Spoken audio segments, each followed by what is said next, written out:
thing number one pitchers should be doing to become better athletes is sprinting. In the industry, we see that pitchers don't sprint enough. By that, I mean, like, I see guys that don't sprint at all. Having some sort of volume of sprinting throughout the week where you're exceeding 90-95% intensities at least once or twice a week is going to be very beneficial.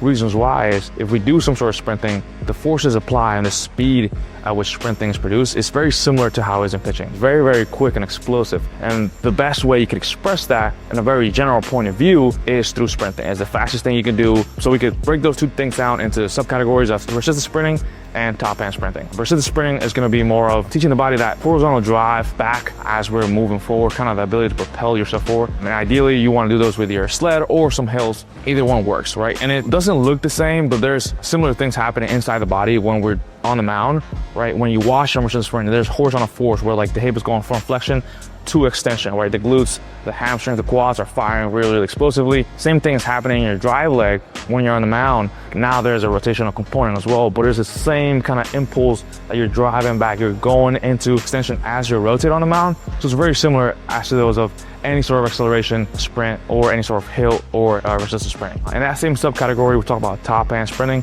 and we break those two things down because they're attacking different things. So we talked about resistance sprinting, attacking more of the horizontal. The top hand speed is going to attack how much vertical force you're producing into the ground, which is going to be slightly similar to what you're doing with your lead leg when you're landing, right, into that block. So in top hand sprinting, you could produce up to 6 to 8 times body weight in regards to force into the ground, which is way higher than anything else you could do in the weight room. Making sure you have a good doses of yardage throughout the week that can teach your body to improve those qualities. So when you go into the mount, your hamstring and that entire posterior chain is able to retract and pull down, just like it's happening like when you're sprinting, you're running, right? You actually hit the ground and then that propels you forward. It's the same thing we're doing with throwing, but now there's that rotational component being involved.